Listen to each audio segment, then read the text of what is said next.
Ya bien aimé nzamba pambola bino nyonso esika bozali bandeko na nga basi pe mibali bapapa bamama bolamu ya tata etambola na bino esika tozali tokangi miso tobondela nzambe topamboli moma oyo topamboli dimanche ya lelo napamboli ndeko nyonso aza branché na moma oyo azolanda ngai na bafamille na bandako na misala bazala béni au nom de Jésus-Christ de Nazareth. Amen. Bien-aimé, nalingaki to partager pensée moko nzamba pesi biso na tongo na lelo na kati na mukanda ya Psaume chapitre 11 verset 3. David azoloba lobi, quand les fondements sont renversés, le juste que ferait-il? Abisoki kondima to eloko esimi kondima fondation eyebi kokweya ebino bayenge bene bokosala nini? Bien-aimé, nalingi nalobela na tino etali foi to kondima. Bien-aimé, kondima oyo ezangi fondement to kondima oyo ezangi boboko eza kondima ya kokufa.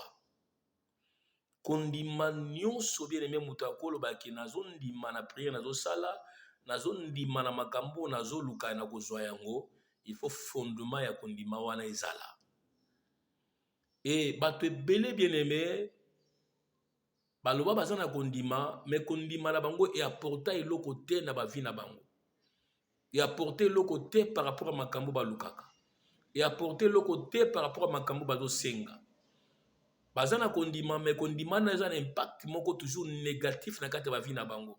Ok, véritable foi et fait na impact moko positif na kati ya vie ya mutu. Parce que bilo lobby, la foi c'est une démonstration ya makambo oyo mutu amoni te mais azondima ki akozwa yango.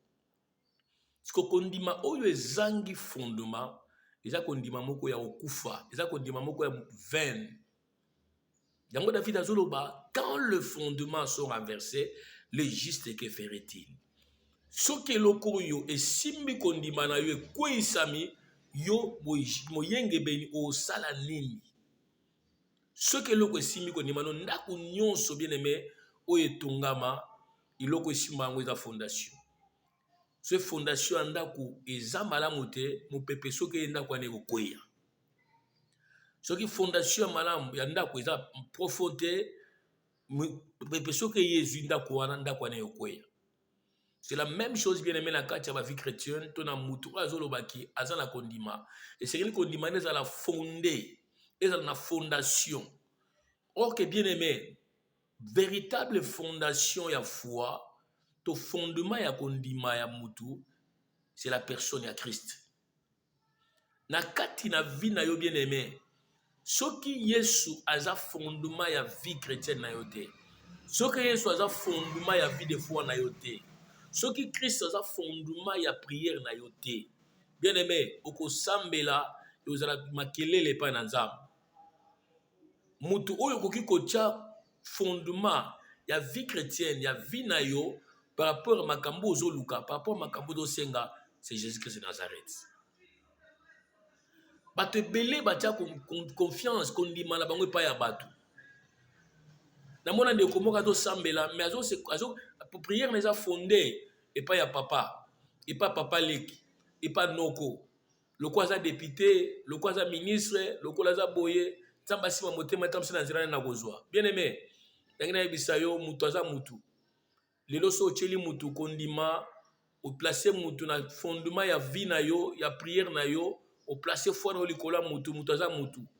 Akoki kolemba, à cause de limité, à cause de la faibli lobby, mais ça kana mutu moko bien-aimé, alemba kate, akoya kate, akufa kate, abukana kate, c'est la personne ya Christ Jésus.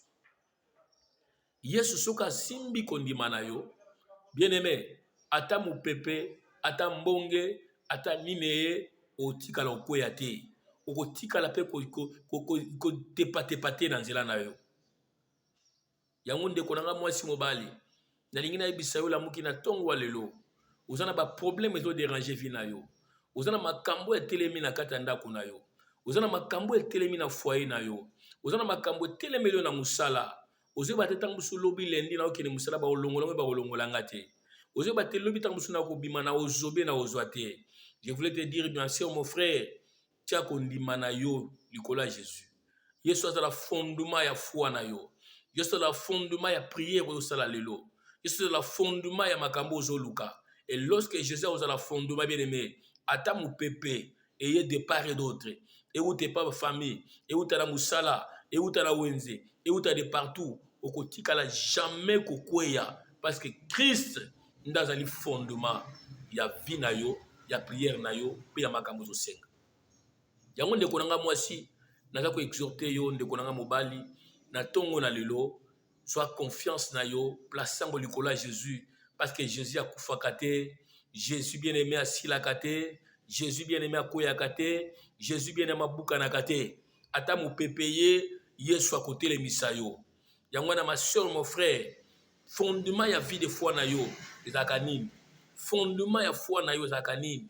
Tango luka ko sengaka, par rapport à la réalité, makambo zolekisa na vie na yo, pour ko zozwa te. C'est parce que bien aimé, au fondé foi na yo likola batu.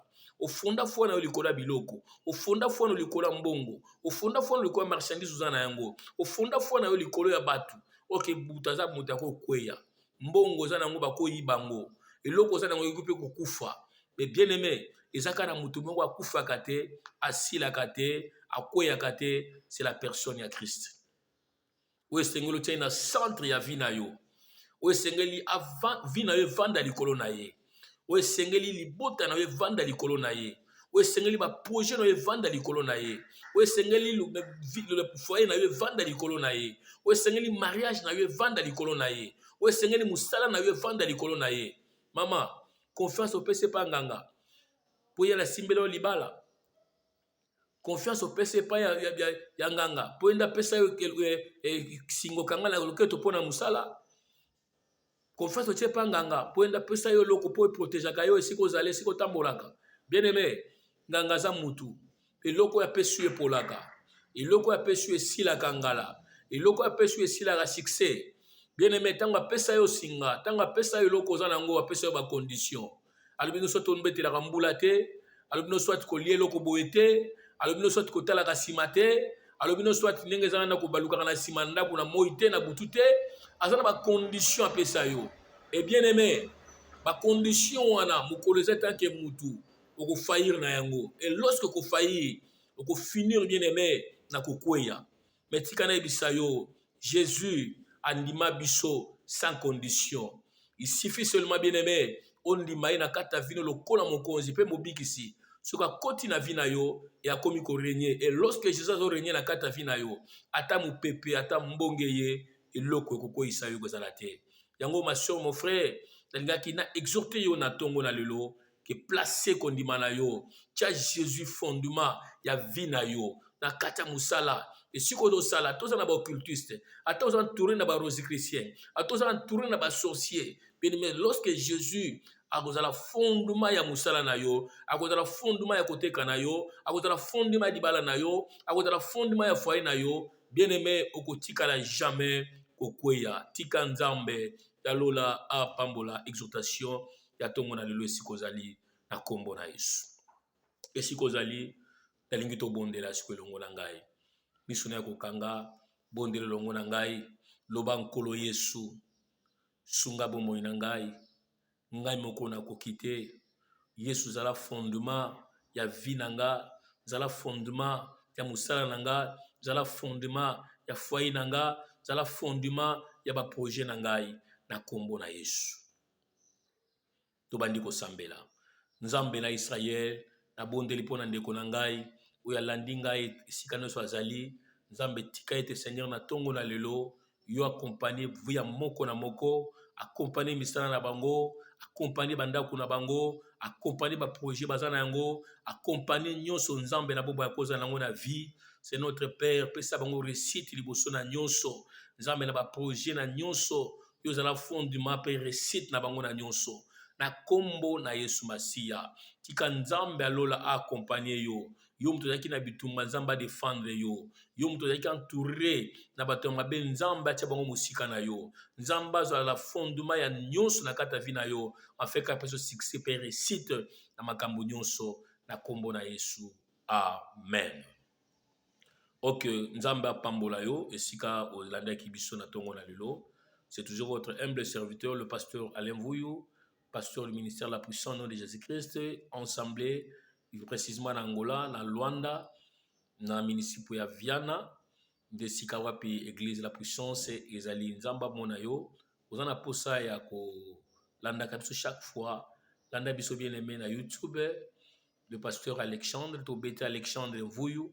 Au moins juste ba message ebele ezali pe ba temps forte mingi ya prière ezali to kolanda pe nzamba kozanga te ko pambolo ko sa elo bolamu olandi biso bien aimé partager pe message oyo na Facebook na page na ngai ya Facebook le pasteur Alain Vouyou okozwa ngape soki pe o luki même na WhatsApp numéro na ngai eza juste na page ya Facebook na ngai. Vous avez numéro bien aimé, il y a même numéro tout ça na WhatsApp. Vous benga o pesa ba contact, to pesa biso ba requête aux anango, to accompagner na prière. Tika nzambe wana apambola yo eskano sozali. Ciao, na kombo na Yesu. Bon dimanche.